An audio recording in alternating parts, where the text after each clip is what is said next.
Antes de comenzar, te invito a mi servidor de Discord, donde les aviso cuando estamos en vivo, link en la descripción. Además te recuerdo que ya hemos terminado de leer varias novelas en este canal, como Mushoku Tensei, la novela del slime, El héroe del escudo, Honsuki, el ascenso de un ratón de biblioteca, y Re:Zero. Y hoy vamos a ver un capítulo de Re:Zero. Si deseas ver alguna de estas novelas, podrás encontrarlas en la sección de listas del canal, donde cada lista tiene todos los capítulos de la novela en orden. Por último, no olvides dejar tu like al video, para que lleguemos a más personas, y ahora sí, comencemos con este video tipo podcast, donde revisamos novelas ligeras, o sea novelas del anime, mientras juego algo Chidori. Arco 8, capítulo 29, No quería amar. En lo alto de una colina, el hombre mira hacia el lejano horizonte. El sol se había puesto hacía tiempo, y la empobrecida aldea, sin fuentes de luz, no era rival para los muertos de la noche. Dado que muchos de los jornaleros varones estaban heridos y había menos hogueras que de costumbre, la visión de un hombre de pie en la oscuridad pareció muy extraña a los ojos de la muchacha. Los bandidos habían estado asaltando las aldeas de los alrededores, y su pueblo natal se llevaba la peor parte, pues acababa de sufrir grandes pérdidas, como ganado, alimentos y hombres heridos. Aún así, que el pueblo no hubiera perecido, era un resquicio de esperanza en una nube oscura. Y también podía decirse que la persona que estaba en lo alto de la colina formaba parte de esa buena suerte. Cuando los bandidos atacaron la aldea, los hombres que se resistieron murieron o resultaron heridos, y las mujeres y los niños fueron capturados uno tras otro. Mientras la muchacha se enfrentaba a la posibilidad de ser vendida, o de pasar por algo aún peor, aparecieron soldados que habían sido enviados desde la capital, incluido el hombre que estaba en lo alto de la colina. Rodearon a los bandidos en un abrir y cerrar de ojos y los aniquilaron sin apenas oponer resistencia. Después, se apostaron cerca de la aldea para ayudar a protegerla y reconstruirla, respondiendo rápidamente, y la aldea obtuvo una valla más sólida que la que tenía antes de ser víctima de los bandidos. Si las heridas de los hombres sanaban, la aldea estaría segura por el momento. Al igual que las mujeres adultas, la joven estaba muy ocupada atendiendo a los heridos, sirviendo comida a los soldados y cuidando a los niños del pueblo. De camino a casa, cuando terminó de trabajar, vio al hombre en lo alto de la colina. La visión del hombre, silencioso, mirando fijamente en la oscuridad de la noche, podría calificarse de cómica. Los actos similares a mirar fijamente a la oscuridad, donde probablemente no había nada que ver, eran el colmo de la futilidad. No se reconocía el valor de los actos que no conducían a resultados, así era el duro camino del imperio.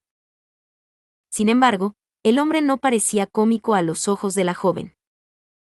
El hombre miraba a lo lejos con toda su atención, como si intentara averiguar algo que los demás no podían ver. Y, lo que ocurrió a continuación, fue porque ella sentía una curiosidad irresistible por saber qué era exactamente lo que él intentaba ver. La niña dijo, ¿no sería más reconfortante contar las estrellas en el cielo que mirar hacia la oscuridad? Lo siguiente que hizo fue llamar a la espalda del hombre. El hombre se volvió con una ligera sorpresa en los ojos, lo que la hizo sentirse algo orgullosa. Este encuentro entre una niña y un rey se convertiría en un cuento de hadas que se contaría durante mucho, mucho tiempo. Separador. Ese reencuentro fue algo que no se podía prever. Tal vez debería llamarse un cruel giro del destino, o un extraño golpe de suerte. En medio del peligro sin precedentes que se había abatido sobre el imperio de Wallachia, el rostro completo de la gran catástrofe había sido conocido por casi todo el mundo simultáneamente. La marcha de los muertos vivientes, surgidos de la tumba, había sumido a todos los vivos en el caos. Sin embargo, hubo quienes experimentaron esa inevitable zambullida en el caos y lograron salir a rastras. Independientemente del grado de fuerza física, podían alzarse como seres de inmensa fuerza mental y espiritual. A los ojos de la gente mediocre y corriente, eran percibidos como héroes y seres excepcionales. A menudo, Tales individuos formidables también eran físicamente fuertes, pero sus acciones influían significativamente en el destino de la capital imperial de cualquier manera. El horrible ataque sorpresa contra los vivos, el golpe de la gran catástrofe, había provocado un número de bajas inferior al previsto inicialmente. Pero eso no significaba que fuera el mejor resultado, aunque significara los valientes esfuerzos de los vivos. Ello se debió a que, al principio del caos, individuos que deberían haber sido contados entre los excepcionales fueron engullidos por la emboscada inicial, mucho antes de que pudieran sobreponerse a ella. Un débil suspiro escapó de sus labios, y la conciencia se dirigió suavemente hacia el despertar. Los párpados, enmarcados por largas pestañas, temblaron, como el sol que teme al amanecer. Los ojos comenzaron lentamente a reflejar el mundo. Una, dos veces, los ojos azules parpadearon. En un instante, el sueño efímero estalló, y la conciencia se asentó firmemente en la realidad. Sentándose apresuradamente en el sitio, la visión que se reflejaba en aquellos ojos era un lugar desconocido.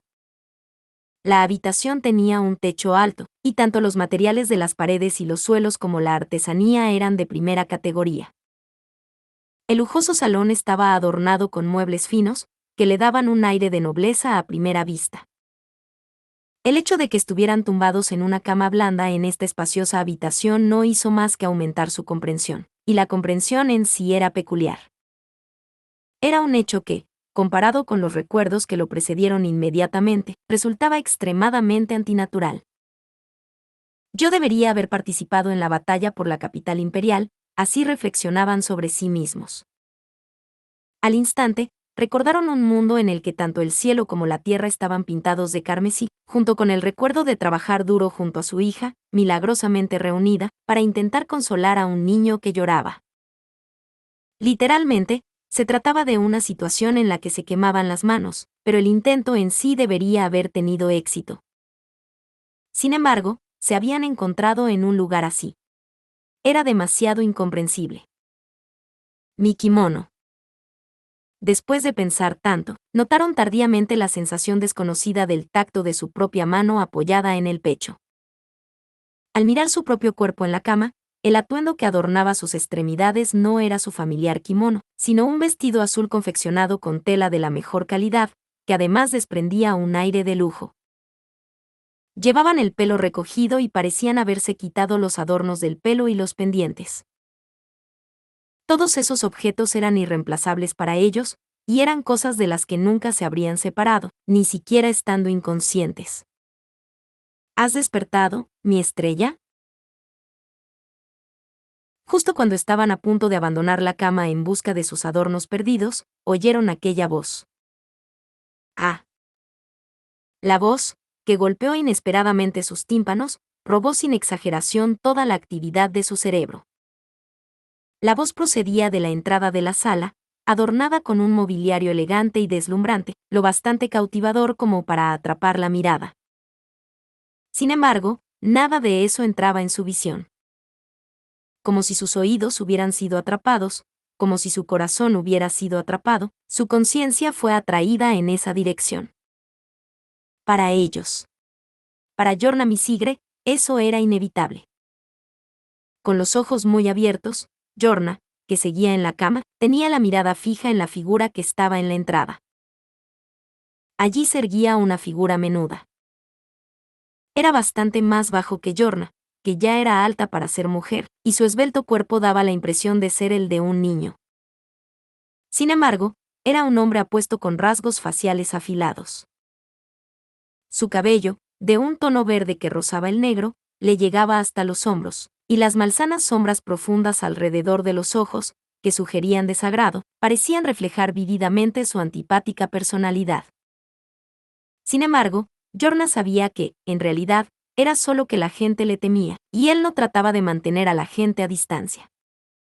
De hecho, no había intentado distanciarse de ella. Incluso cuando se enfrentaba a sus últimos momentos, se había negado sinceramente a distanciarse. Así que, ahora mismo, Yorna sabía que por eso estaba aquí. Porque ella sabía. Yorna dijo, Su Excelencia, ¿verdad? El hombre dijo, esa es una forma extraña de hablar. Pero lo permitiré.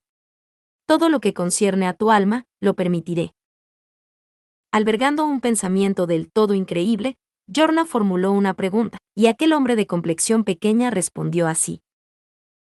Terriblemente contundente, fría y preñada de un peso melancólico, para hacer una declaración tan breve, aquella voz estaba cargada de tanta emoción que parecía que iba a estallar. Ese era el exceso de obsesión presente en su interior, y la fuente de esa obsesión era el amor. El hombre ante sus ojos estaba enamorado de Yorna Misigre.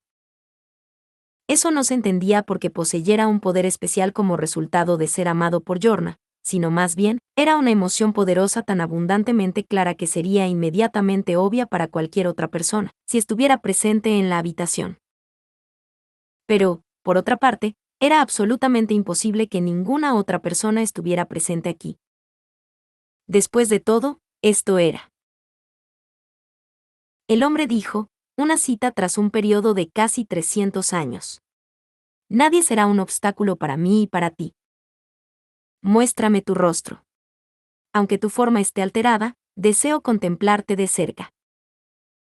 Mientras el hombre se acercaba lentamente a ella al pronunciar aquellas palabras, el corazón de Yorna se estremeció. Ni ella misma podía decir con claridad de qué tipo de emoción se trataba. Por supuesto, había alegría en aquel reencuentro imposible, y eso la hizo sentir el impulso de saltar sobre su pecho. Sin embargo, al mismo tiempo, había 300 años de razones por las que no debía hacer algo así. Las décadas más recientes, por el momento, eran la mayor razón por la que Yorna no actuaba tan impulsivamente. De ahí que Yorna albergara emociones contradictorias en relación con el hombre que se le acercaba, y que sus labios temblaran. Yorna dijo, Su Excelencia Eugard Bolaquia. Ante su llamada, el hombre detuvo su paso, y Yorna cerró los labios con fuerza. Como él detuvo su paso al ser llamado así, ella entendió que no lo había confundido. En primer lugar, era imposible que ella lo confundiera. Incluso si alguien más lo confundiera con otra persona, solo para Yorna era imposible confundirlo. Solo para Yorna. No, para esta alma que alguna vez fue una niña llamada Iris, no había forma de confundir al conocido rey de espinas, Eugard. Iris y el rey de espinas. Era un cuento de hadas recitado en este mundo desde antaño, y a la vez era una vieja historia de hechos históricos. Una historia conocida por el encuentro y la separación de la chica conocida como Iris y el emperador de Bolaquia, conocido como el rey de espinas, así como por la trágica conclusión que en ella se describe. El alma de Iris no ascendió al cielo, sino que fue encadenada a las vastas tierras del imperio, dando lugar a la existencia de Yorna Misigre después de reencarnarse muchas veces. Y, el que encadenó el alma de Iris a las vastas tierras del imperio, no fue otro que el rey de espinas, Eugard Bolaquia. En otras palabras, se trataba de un epílogo no escrito de la historia de Iris y el rey de espinas.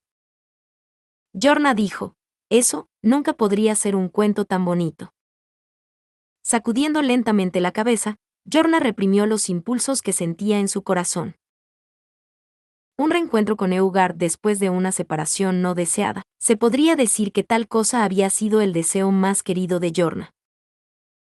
En ese sentido, también podría decirse que este era el momento en que su deseo más querido se había cumplido. Sin embargo, eso sería incorrecto. La reunión que Yorna había imaginado no tomó esta forma. Yorna dijo, no deseaba verle con esa cara y esos ojos, Excelencia. Como parecía que la naturaleza maliciosa del destino la ridiculizaba, Yorna miró a Eugard mientras mostraba una ira apenada. Habiendo detenido su paso, el amado emperador de Yorna recibió su mirada.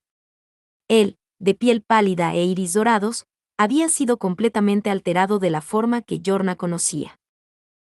No sabía qué le había ocurrido exactamente.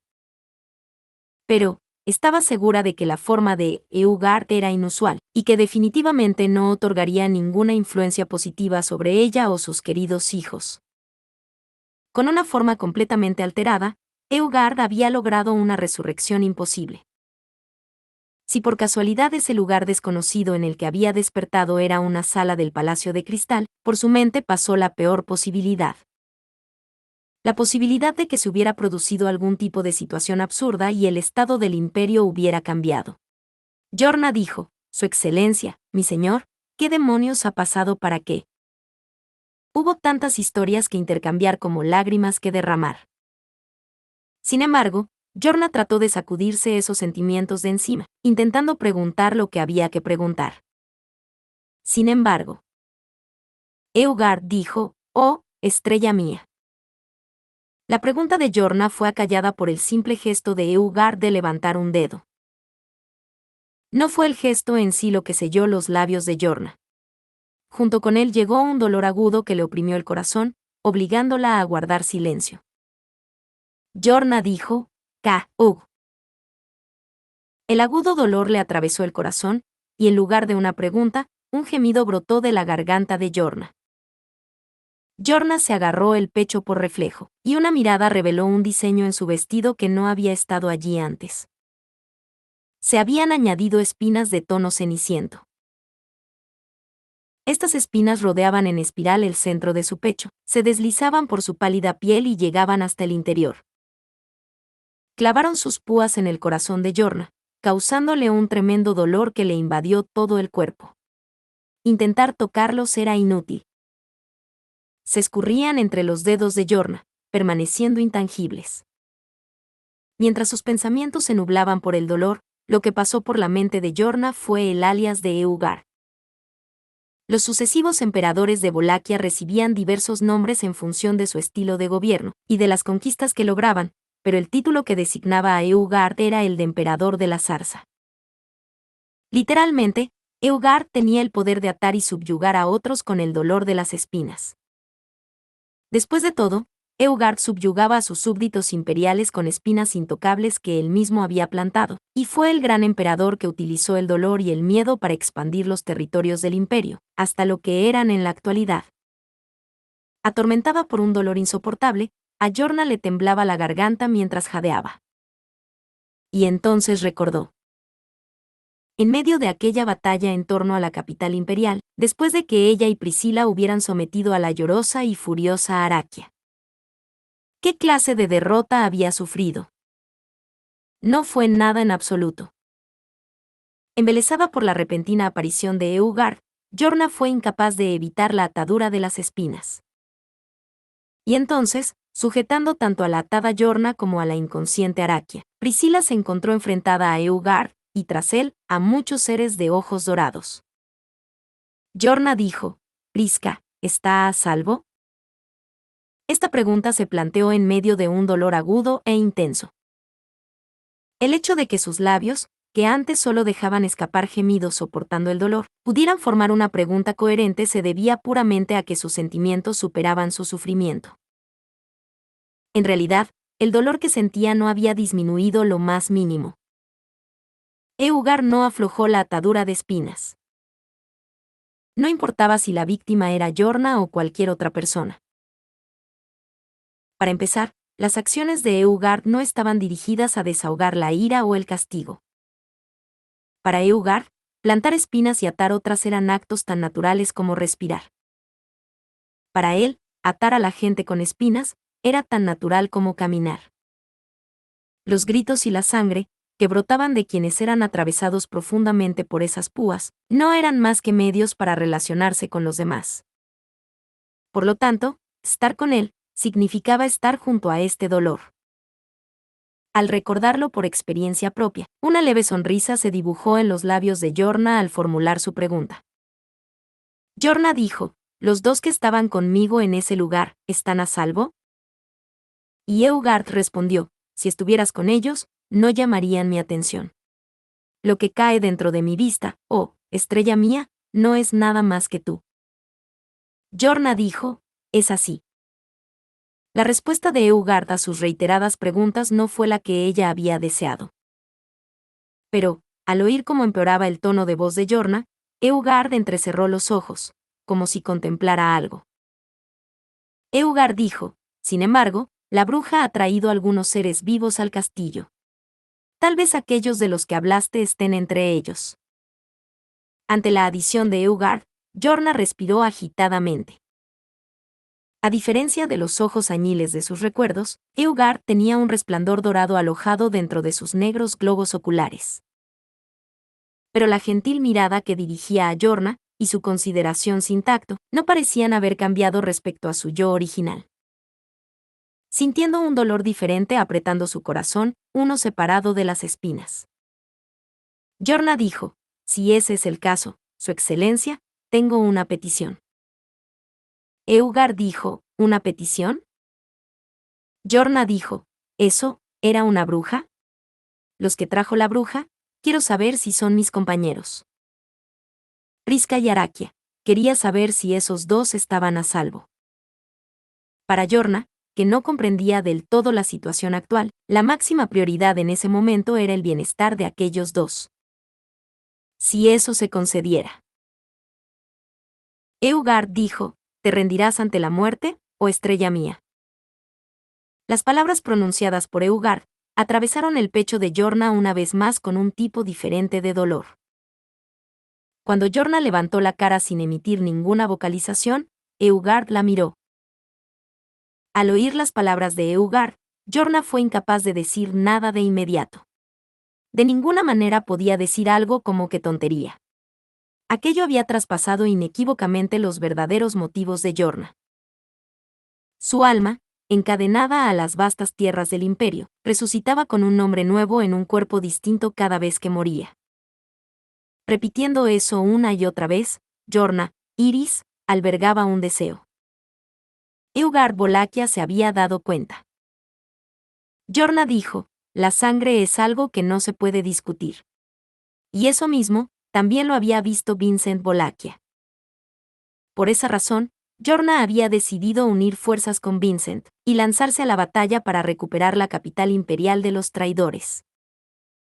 Por supuesto, el colapso de la ciudad de los demonios desempeñó un papel importante, pero Jorna pensó que no era honesto por su parte que no supiera dónde estaba realmente su intención. Por eso Jorna asintió a la pregunta de Eugard. Jorna dijo: si salva la vida de esos niños, entonces mi muerte no es más que un asunto insignificante. Eugard dijo: eso estará bien. Concederé tu petición, oh estrella mía. Mientras Jorna sonreía a pesar del dolor, Eugard asentía sin cambiar su expresión. Luego, reanudó su paso detenido, se acercó a los ojos de Jorna y le tocó suavemente la mejilla con la mano extendida. Contrariamente a aquel cariñoso movimiento de mano, sus dedos estaban fríos, y en proporción a la distancia que había acortado, las púas de las espinas la atravesaron más profundamente. Eugard dijo: espera un breve momento. Tanto en el corazón como en el cuerpo, Jorna sintió un dolor punzante. Soltándola, Eugard dejó atrás aquellas palabras mientras le daba la espalda.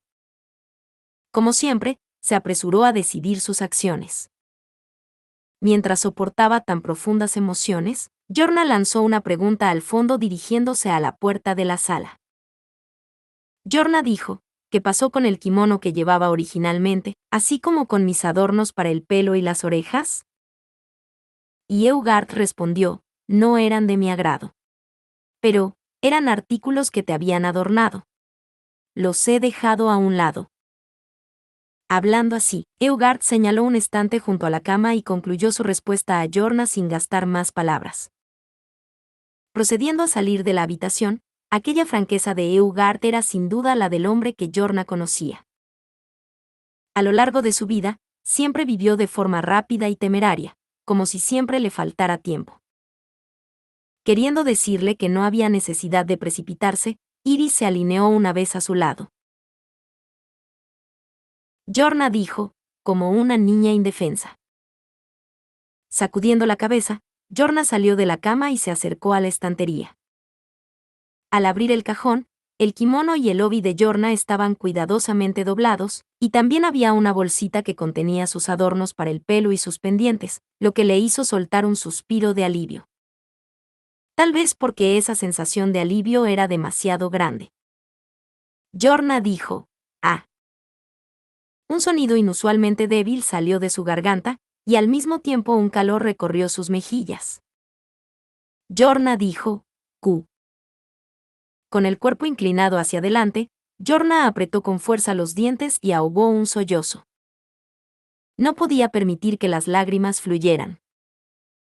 Era una maldición que convertiría a la señora de la ciudad de los demonios, conocida como Jorna Misigre, en una simple aldeana, Iris. Volver a ser Iris significaría reducir su atención a una sola persona a la que amara. En estos 300 años hasta ahora, había sido la hija de alguien, el padre de alguien, la esposa de alguien. Volver a ser Iris significaría fingir que todos esos días pasados ni siquiera habían sucedido. Jorna dijo, «¿Por qué, Su Excelencia? ¿Por qué ahora?» Prisca, los habitantes de la ciudad de los demonios, muchas de las personas que viven en este imperio, quería seguir siendo ella misma, que los amaba. El dolor de las espinas afirmándose a través de pinchos dentro de su corazón, intentaba hacerle olvidar todo eso. Aquel dulce dolor nostálgico bastaba para volverla loca, y lo que es más aterrador, Jorna no podía resistirlo. No pudo resistirse. Capítulo 30. Malas noticias. La ciudad fortificada de Garkla era una gran ciudad que figuraba entre las 5 primeras del Imperio Bolaquiano. Vecina del reino de Lugúnica y de la ciudad-estado de Kararagi, Garkla residía esencialmente junto a la frontera nacional de estos dos países. Con una gran montaña a sus espaldas, y numerosos y robustos fuertes alineados en el interior de sus murallas defensivas, la ciudad se había convertido en un importante emplazamiento de poderosas defensas. Sin embargo, la leyenda de la ciudad ensalzada por tal robustez, se vino abajo gracias al arzobispo del pecado de la codicia, que había asaltado Garkla en solitario hace más de una década. Los daños a la ciudad fortificada incluyeron la muerte de varios miles en el ejército permanente, la muerte del que era considerado el guerrero más fuerte del imperio bolaquiano, Kurgan, de los 8 brazos. Y finalmente, la aniquilación de varios fuertes, quedando como una de las peores pérdidas en la historia del imperio. Desde entonces, una profunda cicatriz se había abierto en la ciudad fortificada. Llegados a nuestros días, la restauración de la ciudad y la recuperación de sus funciones no habían sido completas, y la tensión internacional entre los países seguía siendo alta. Y esa fue la comprensión del reino del estado de la ciudad fortificada a Fires. En lo más profundo de la ciudad, una gran fortaleza había sido excavada en la ladera del adyacente monte Hildray. Roswaal estaba junto a la ventana de la sala de conferencias, sonriendo mientras contemplaba el paisaje urbano. La ciudad contaba con abundantes refugios bien abastecidos y suficientemente espaciosos, que ahora albergaban a los soldados y refugiados que habían escapado a duras penas de la capital imperial con vida, permitiéndoles por fin acoger la sensación de alivio. Abajo, varios fuertes erigidos en vida sirvieron para realizar esa escena, pero ni uno solo de esos edificios estaba en construcción. Roswaal dijo, «Esto es muy diferente de lo que había oído». Incluso dentro del imperio, el único rumor sobre la ciudad fortificada era que estaba en plena reconstrucción. Por no hablar de los ciudadanos de otros países, la verdadera situación de la ciudad fortificada ni siquiera era bien conocida por los ciudadanos imperiales. Si algún país hubiera actuado ante la información de que la ciudad fortificada estaba incompleta, habría sido recibido por la perfecta estructura impuesta por el imperio.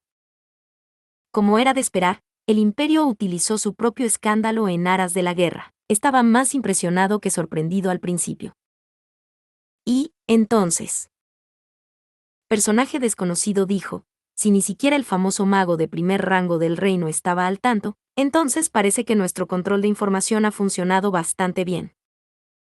Roswaal dijo, no dejarías por ahí debilidades tan visibles y audibles, ¿verdad? Dios mío, me quito el sombrero ante la meticulosidad del imperio. Con este tono de admiración, Roswaal se dio la vuelta mientras se encogía de hombros.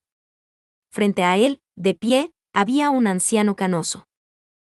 El primer ministro imperial, Berstets von Dalfon. Durante el ataque a los carruajes de dragones acoplados, fue una de las personas que había ayudado a romper el estancamiento de aquella extenuante lucha. En un momento dado, Fue expulsado de los carruajes de dragones acoplados, y su supervivencia estuvo en peligro, pero por un pelo fue rescatado por Frederica, que había estado persiguiendo al carruaje de dragones, lo que les permitió reunirse de nuevo en la ciudad fortificada. Sin embargo, en esas circunstancias, no fue un regreso indemne. Roswaal dijo, ¿cómo te sientes? El grado de tus quemaduras fue bastante extenso. Y Berstets respondió, estoy agradecido por su preocupación. Afortunadamente, gracias al poder de esa chica sanadora he escapado de la muerte. Mis brazos y piernas están solo un poco deteriorados, pero supongo que esto ya es demasiada buena fortuna para mí mismo. Roswaal dijo, ya veo. Mientras Berstets decía esto, golpeaba su bastón con una de sus manos, cojeando con la pierna derecha. Por grande que sea la eficacia de la magia curativa, se necesitaría un milagro para obtener resultados que superen con creces los límites superiores de la capacidad de resistencia de un individuo. Por desgracia, el milagro de Berstets parecía haber terminado cuando escapó de la muerte por los pelos. Pero, por otra parte, el anciano parecía considerar que incluso este suceso era demasiado milagroso. En cualquier caso, es fortuito que hayamos podido entrar en la ciudad fortificada con un mínimo de bajas humanas, y sin perder ningún potencial bélico significativo. Es lamentable que la pierna del primer ministro esté dañada, pero no podríamos haber esperado un resultado mejor. Quien declaró esto, habiendo entrado en la sala de conferencias junto con Roswaal, fue Serena. Se sentó en uno de los asientos de la mesa redonda situada en el centro de la sala, y mientras se trazaba con el dedo la cicatriz de la cara, acercó a Berstets la silla que había a su lado.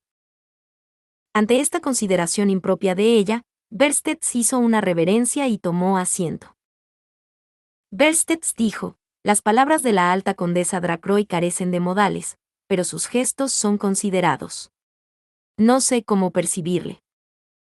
Serena dijo, no pienses demasiado en ello. Ambas cosas forman parte de mí.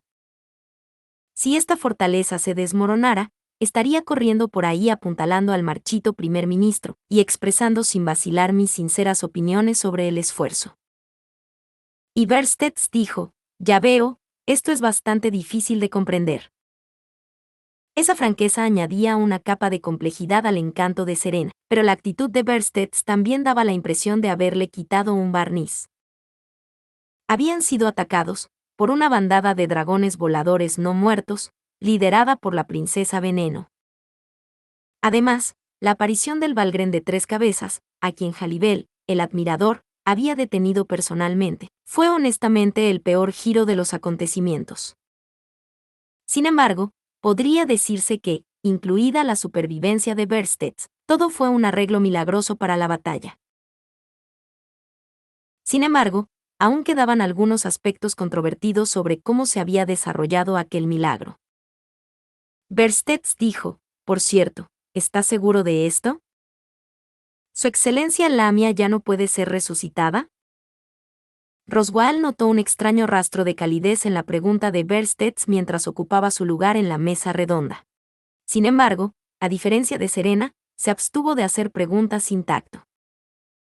En cambio, Roswaal se limitó a acariciarse la barbilla, y entonces dijo, parece que han encontrado una forma de romper la técnica, que combina el sacramento del rey inmortal con la magia de restauración. La princesa Lamia Goodwin ha sido salvada de sus medios de resurrección a través de ese método. No, en este caso. Serena dijo, decir que se ha salvado, es una forma un poco arrogante de expresarlo. Serena señaló la parte en la que se vacilaba sin piedad. Respecto a ese punto, tampoco el propio Roswaal tenía una respuesta clara. No podía calibrar si una vida resucitada como no muerto agradecería o no su propia existencia. Si tuviera que dar su opinión personal, no condenaría necesariamente la resurrección de la vida en sí como algo malo. Sin embargo, el estado de ser resucitado como un no muerto. Berstets dijo, salvado. O tal vez, liberado puede ser una forma más adecuada de decirlo. Serena dijo, oh. Es bastante sorprendente oírle decir eso, primer ministro. Enarcando una ceja ante las palabras de Berstett, Serena murmuró inquisitivamente.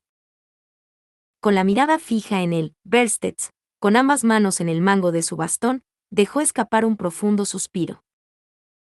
Berstett dijo, no creo que Su Excelencia Lamia hubiera aprobado tales cosas. Su Excelencia debe haber sido consciente de su propia derrota. Esa fue una oportunidad no deseada. Serena dijo, en ese caso, ¿quieres decir que habría preferido ser derrotada? Teniendo eso en cuenta, el hecho de que nos atacara en tal número sigue sin cuadrar. Berstett dijo, aún así, creo que Su Excelencia tenía intenciones diferentes. Berstett, con sus ojos como hilos bajados, contenía un deseo oculto en sus pesados murmullos. Roswaal tuvo la sensación de comprender las emociones de Berstett. Por desgracia, Serena, con las palmas de las manos apoyadas en la barbilla, no parecía haber captado en absoluto el mismo sentimiento. En cualquier caso, esta fue una parte importante del debate. Roswaal dijo, el enemigo es formidable y la situación está revuelta. Es una situación precaria que requiere que todos nos unamos. No es el momento de tener conflictos internos. ¿No es así, Subaru-kun? Lo sé sin que tengas que señalarlo.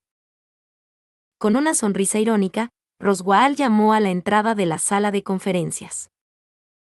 Un chico de pelo negro, que acababa de abrir la puerta y asomar la cara, respondió con una mirada amarga.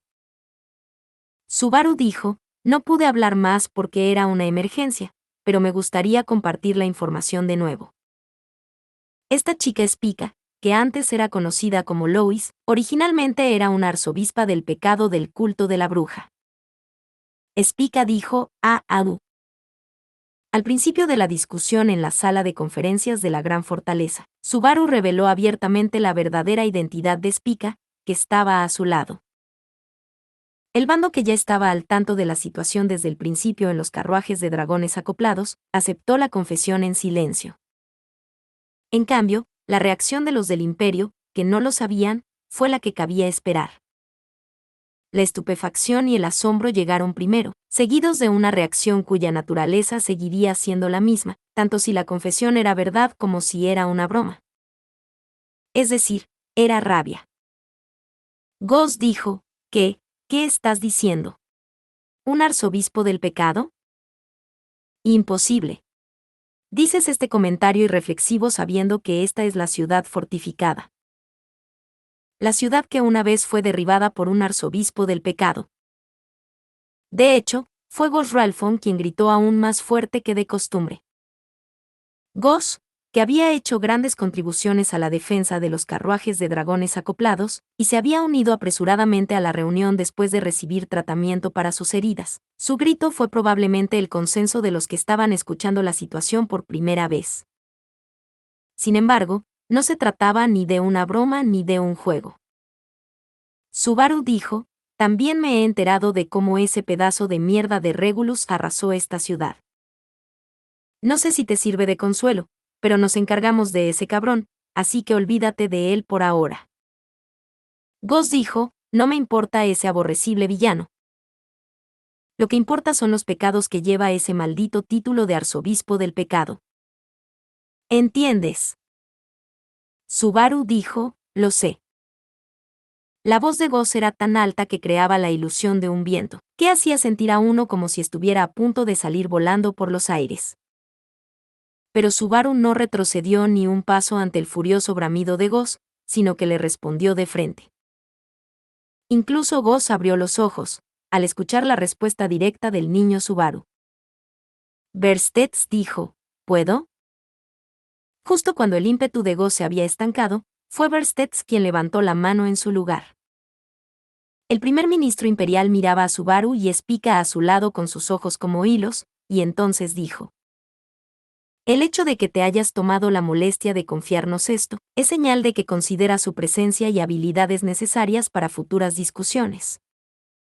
En otras palabras, ¿crees que tiene algo que ver con la liberación de Su Excelencia Lamia del yugo de los no muertos? Subaru dijo, sí, es cierto. Es útil que hayas hablado tan rápido. Como era de esperar, estaría en problemas si Verstedt-san muriera por su cuenta. Verstedt había deducido la situación general del flujo de la discusión, y mientras asentía con la cabeza, Subaru dijo tal cosa sin querer. Durante la batalla de los carruajes de dragones acoplados, Verstedt se había enfrentado solo a Lamia, e incluso arriesgó su vida sacándola a ella y a sus cuerpos adicionales de la protección divina de evasión del viento. Sin embargo, sus acciones fueron completamente de su propio juicio, y casi le cuestan la vida. Subaru dijo, por favor, no dejes que ni siquiera la gente inteligente se contagie de las costumbres del imperio. No hay nada grandioso en lograr algo a costa de tu vida. Verstedt dijo, parece que hay diferentes opiniones al respecto, pero, como mínimo, no creo que haya mucho que ganar a cambio de mi vida. Lo admito. Verstedt habló transigiendo donde tenía que hacerlo y manteniéndose obstinado donde no podía. Subaru pensaba de forma similar, por lo que parecía probable que siguieran caminos paralelos en lo que respecta al valor de la vida. Pero, de nuevo, Subaru no tenía intención de dejarles morir noblemente en el cumplimiento del deber. Serena dijo, entonces, ya que has afirmado la pregunta del primer ministro, no hay duda de que la chica arzobispa del pecado es muy eficaz contra los no muertos. Pero, ¿qué demonios hizo ella? Subaru dijo, es difícil dar una explicación específica sobre eso, pero... Serena apoyó la barbilla en las manos sobre la mesa redonda y priorizó su curiosidad sobre su hostilidad hacia Spica. Hizo la pregunta obvia y Subaru miró a Spica. Al recibir su mirada, la chica parpadeó con sus ojos azules, y mientras su mano era levantada por quien la sostenía. Subaru dijo, con la autoridad de la gula, Spica puede comerse los poderes especiales de cualquiera cuyo nombre conozca, es lo que creo. Con eso, ella puede anular la técnica de los zombis que reviven ilimitadamente. Anastasia dijo, ¿qué clase de explicación ingrávida es esa? Si no me lo dices con más claridad, me sentiré incómoda y nada aliviada, ¿sabes? Subaru dijo, mira, incluso a mí me gustaría dar una explicación más convincente y concreta. Anastasia, que se suponía que era su aliada, disparó sin piedad a Subaru por la espalda después de que hiciera una declaración tan vaga. Pero, naturalmente, era lógico disparar, y el contenido del disparo era fatalmente inevitable. Por otra parte, también era cierto que Subaru no podía explicarlo de otra manera. Beatriz dijo, en cualquier caso, la puntería de Subaru dio en el blanco, de hecho. Con la autoridad de esa chica, esa problemática princesa zombie huyó, supongo.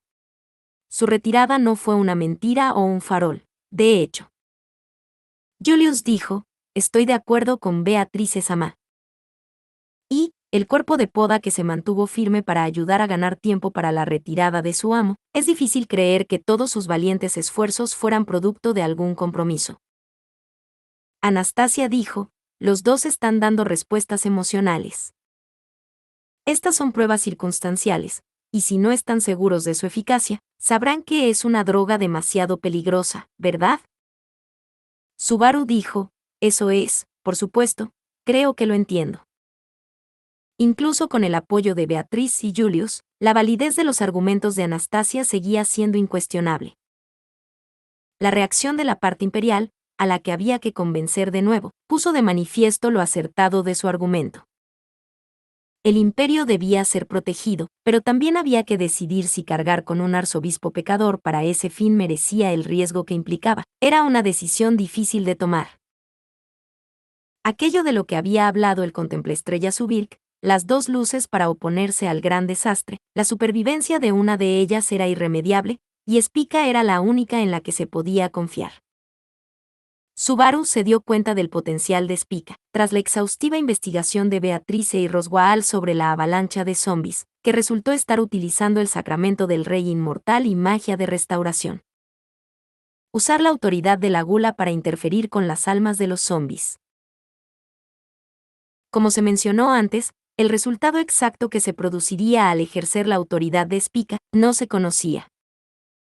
Pero, en cuanto a Lamia Goodwin, el objetivo de la autoridad de Spica. Su nombre no fue olvidado por Subaru y su grupo, ni por su hermanastro, Abel.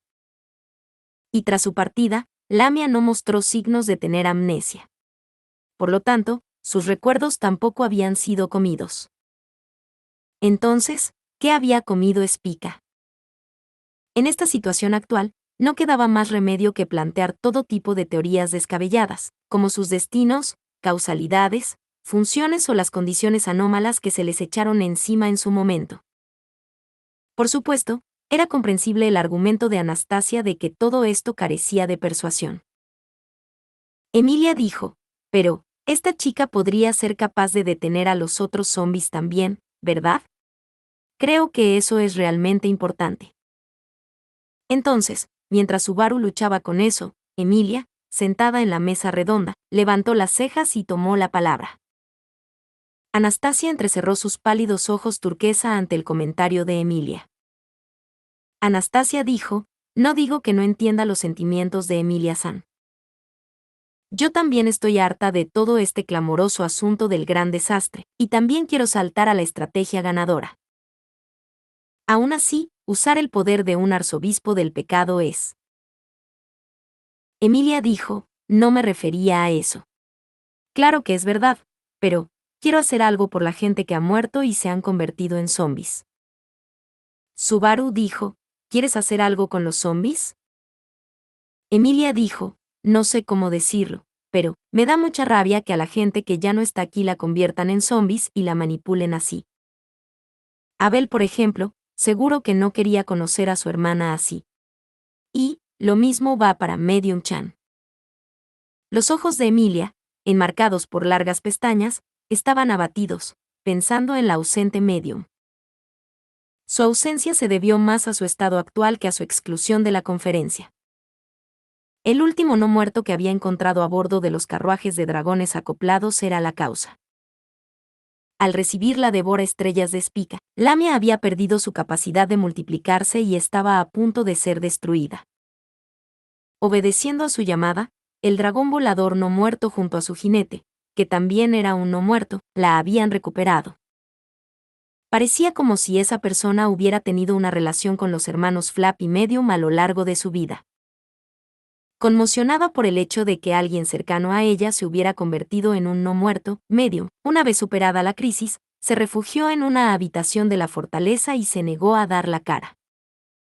Fue un acontecimiento que obligó a la siempre brillante y positiva Medium a volverse así. Subaru también sintió dolor en su corazón, pero no se había preocupado por ella de la misma manera que Emilia. Por eso, incluso después de todo este tiempo, Subaru se sorprendió por el comentario de Emilia. Estaba tan concentrado en la amenaza de los zombies, que ni siquiera podía pararse a pensar en el dolor que le estaban causando. Otto dijo, Emilia-sama puede tener una opinión ligeramente diferente, pero no hay duda de que esos zombies son cosas problemáticas. Para empezar, la forma en la que han resucitado no es natural. Aunque decir que son completamente impecables sería demasiado conveniente. Mientras Subaru se sentía avergonzado tras escuchar la opinión de Emilia, fue Otto quien la interrumpió. Tras observar la situación durante un rato, miró al techo, apoyando la espalda en la pared del fuerte. Otto dijo, es probable que los zombies no sean simplemente seres resucitados. Aunque una parte de ellos fueron muchas copias de esa única mujer, ignorando eso, hemos visto demasiados zombies. No creo que todos ellos le guardaran rencor a su excelencia el emperador en vida. Naturalmente. Subaru dijo, sí, naturalmente.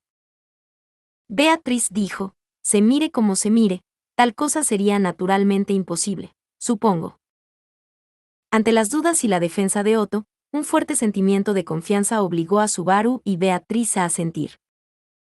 Por mucho que Abel pudiera parecer a los demás un emperador insensible y de sangre fría, no cabía duda de que no solo era odiado, sino también respetado. Subaru había sido testigo y había oído hablar de este increíble hecho durante sus viajes por el imperio. En otras palabras, Otto dijo, debemos suponer que el sentimiento agresivo hacia su excelencia Vincent y el imperio bolaquiano fue implantado o, amplificado en el proceso de ser resucitados como zombies. Julius dijo, lavado de cerebro, creo que ese es un punto válido. Beatriz dijo, he oído algo de los soldados que luchaban en la retaguardia, de hecho. Parece que ha habido casos en los que cuando un soldado que luchaba con ellos moría, ese mismo soldado se convertía inmediatamente en zombie y los atacaba, supongo. Julius dijo, los que hasta hace poco luchaban como aliados, atacan en cuanto se convierten en zombies. Parece que la apreciación de Otto no es cierta. Otto dijo, de hecho. Tras expresar su opinión sobre los zombies, Otto respondió secamente a la afirmación de Julius.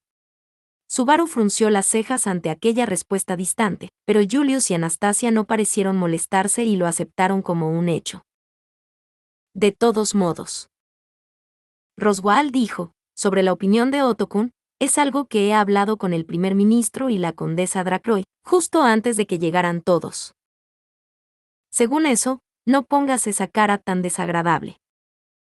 Serena dijo, aplazando la profundización en los detalles de la relación de Roswaal con el ministro del Interior, el primer ministro también tenía una opinión similar. ¿Verdad? Con el tema de Roswaal y Serena despertando su interés, Belstedt asintió. Mantenía las manos apoyadas en su bastón, y mientras observaba a los participantes en la reunión con ojos como hilos difíciles de leer, dijo. Considerando el carácter de su excelencia Lamia, ella no desearía una segunda vida. Mucho menos, haría algo parecido a planear revocar la muerte de su primera vida. Subaru dijo, así que, como era de esperar, les lavaron el cerebro para que nos atacaran con el ánimo tan alto, ¿verdad?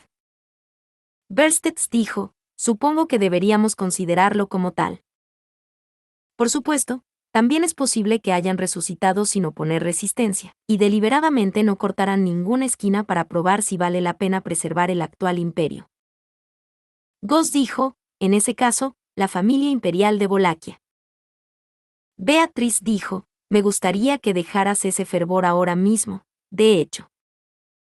Aunque prefirió decir que no habría emitido ese juicio en circunstancias normales, Belstedt se sintió extrañamente orgulloso de no poder negar la posibilidad de emitir juicios extraños, aunque se mantuvieran algunos aspectos de normalidad.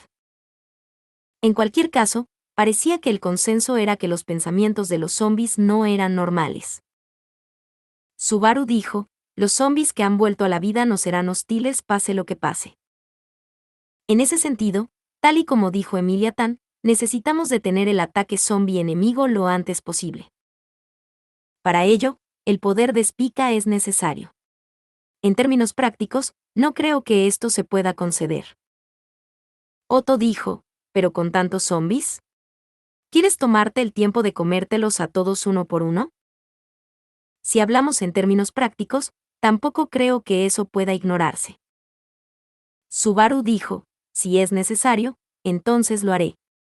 Solo masticar los trozos deliciosos y desechar el resto. Ese no es el tipo de resolución con la que agarré la mano de esta chica. En un sentido más que figurado, Subaru agarró con fuerza la mano de Spica y declaró a Otto. Al recibir la mirada de Subaru, Otto se volvió para mirar a Spica como si escudriñara en su corazón. Era una mirada llena de sospecha implacable, y Spica, frente a él mientras agarraba la mano de Subaru hacia atrás. Spica dijo, au, au. Con tal vigor, gruñó como para afirmar que se había decidido a recorrer este espinoso camino. Al oír la respuesta de Spica, Otto exhaló por la nariz, y entonces dijo, lo diré ahora, pero es inútil que me convenzas. Al fin y al cabo, no tengo poder de decisión para incorporarla o no al plan. Subaru dijo, aunque no tengas una voz autorizada en las reuniones, tu presencia es significativa entre nosotros. Al menos, ¿cómo se supone que voy a persuadir a nadie más si ni siquiera puedo persuadir a la gente de mi propia facción? Otto dijo, ¿es así? Si es así, supongo que debería haber sido un poco más duro en mi evaluación. Aunque Otto se encogió de hombros y soltó un, qué pena, parecía que no tenía intención de retractarse de su afirmación anterior. Tal vez, desde su perspectiva, durante la batalla de los carruajes de dragones acoplados, cuando Spica utilizó su devoraestrellas contra Lamia, probablemente estaba preparado para trazar la misma línea. Es que a Subaru no le gustaba dejar esto inconcluso sin confirmarlo nunca.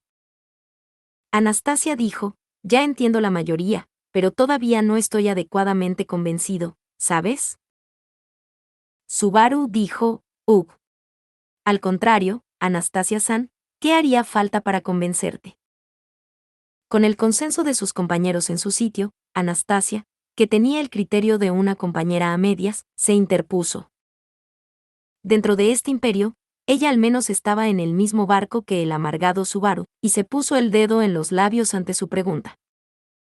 Anastasia dijo, si te soy sincera, también me gustaría que lo pensaras por tu cuenta, pero es mucho mejor que poner mala cara y gemir sin dar una respuesta.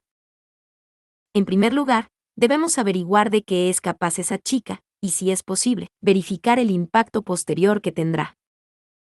Subaru dijo, de lo que es capaz, y el impacto posterior. Emilia dijo, por lo que es capaz de hacer, te refieres a que puede impedir que los zombies vuelvan a levantarse, ¿no?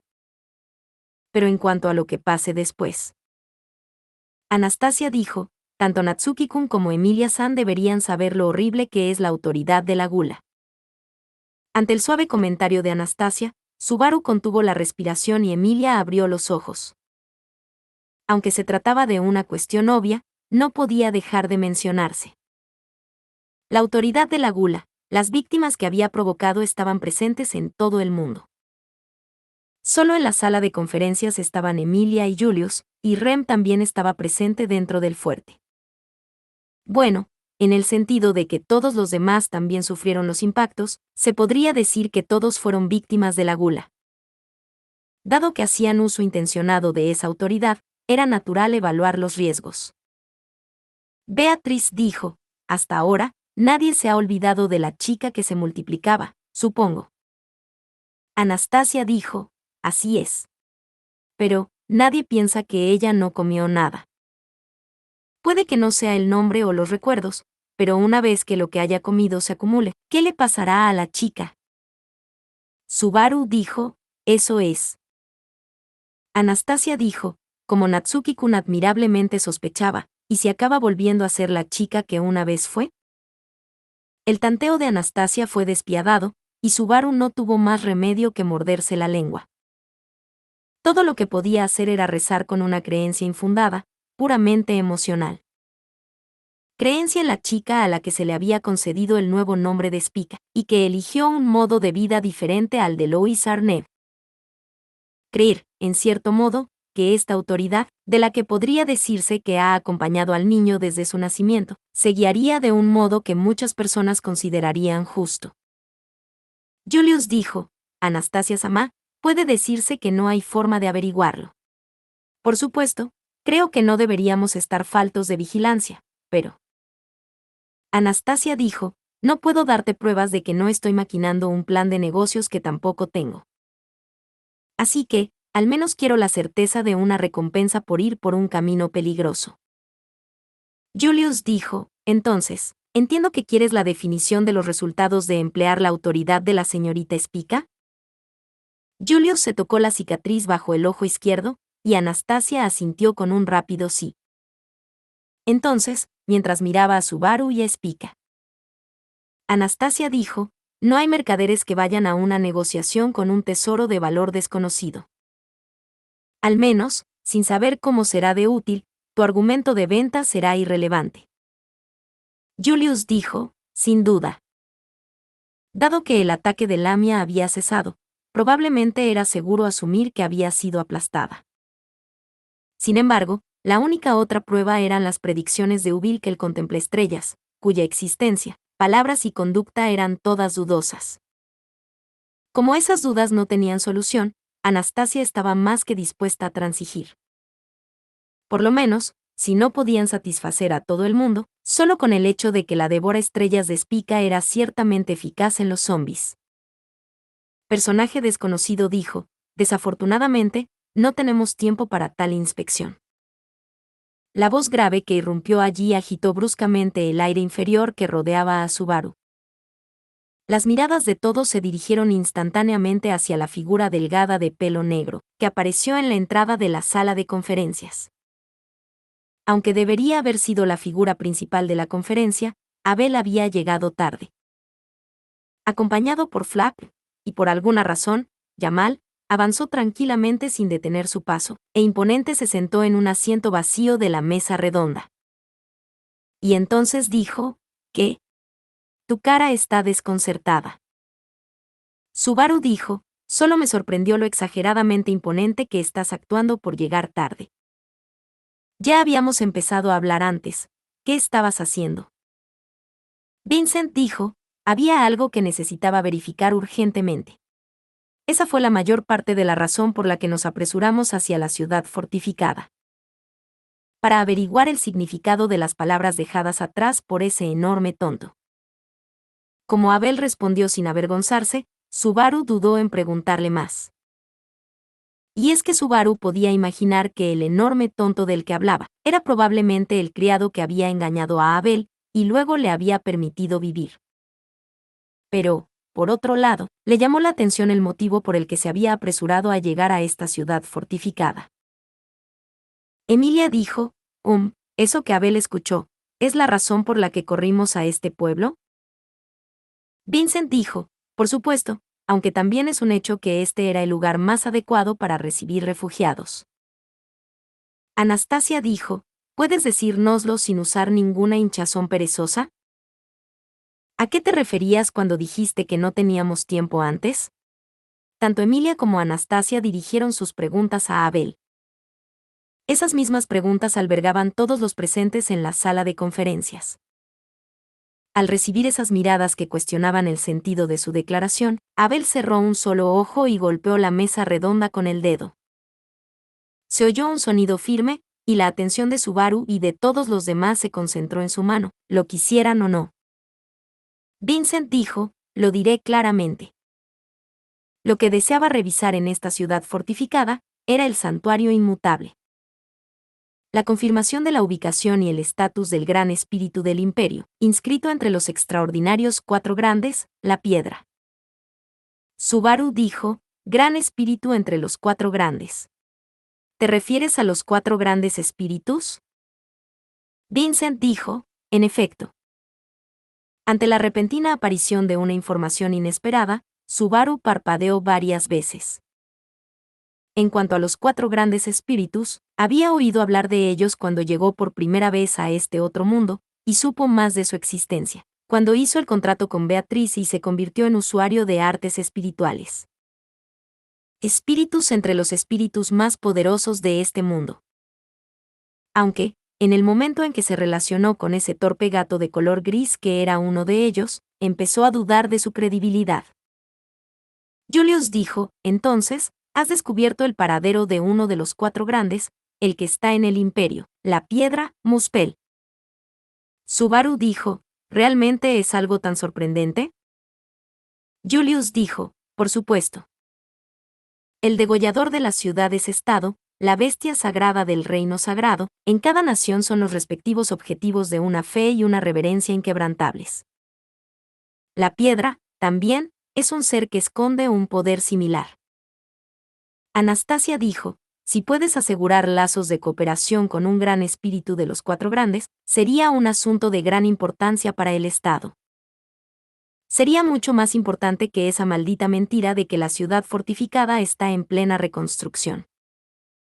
Mientras Julius y Anastasia le informaban sucesivamente de su importancia, Subaru no pudo hacer otra cosa que lanzar miradas de sincero asombro. Pero, como nadie intervino para corregirlas, y como Emilia y Beatriz hacían expresiones de orgullo por alguna razón, no cabía duda de que su percepción era correcta. El problema era. Julius dijo, si te apresuraste a ir a la ciudad fortificada para confirmar la ubicación y el estado de esa piedra, ¿significa que el gran espíritu está en esta tierra? Ciertamente, tomar prestado ese poder será un gran respaldo, pero al enfrentarse a enemigos que surgían incesantemente, la devora estrellas de Spica no bastaba por sí sola. Por supuesto, hasta que se pudiera detonar la devora estrellas. Lo mejor era que tuvieran la mayor fuerza de combate posible para defenderse de la embestida zombie. Del mismo modo que Pac podía especializarse en ataques de área mejor que la actual Emilia, el prometedor poder de la piedra también podría hacerlo. Flap dijo, lamentablemente, las cosas no funcionan así. Todo el mundo recuerda justo antes cuando Su Excelencia el Emperador Kun dijo que no tenemos tiempo. Subaru dijo, ¿Flop-san? Con un lento movimiento de cabeza, Flap contuvo esos pensamientos positivos de Subaru. Él, que siempre mantenía una actitud positiva y brillante como medium, tenía ahora una expresión tensa, y pronunció esas palabras con seriedad. Por alguna razón, habiendo acompañado a Abel, parecía ser el mismo que el emperador. Si esa era la expresión de Flap tras enterarse de la conclusión un poco antes que Subaru y el resto. Vincent dijo, no puedes esperar la ayuda de la piedra. En todo caso, la existencia de la piedra está siendo aprovechada por el adversario, por el gran desastre. Subaru dijo, ¿qué quieres decir? El gran espíritu. Vincent dijo, está en la palma de la mano del enemigo. Probablemente, para que el gran desastre pueda hacer surgir inagotablemente muertos vivientes de la tumba, está utilizando esa extraordinaria cantidad de maná. Por lo tanto, siguen apareciendo a perpetuidad.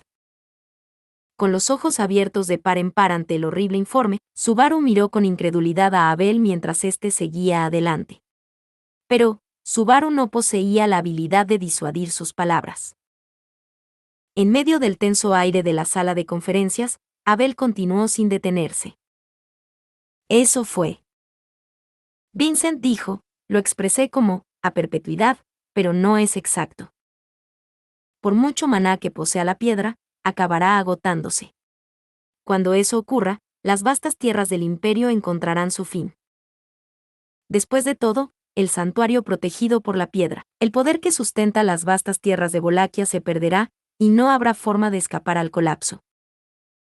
Revelar la verdadera naturaleza del gran desastre que asolaba el imperio fue, sin duda, una noticia desalentadora. Fin. Fin.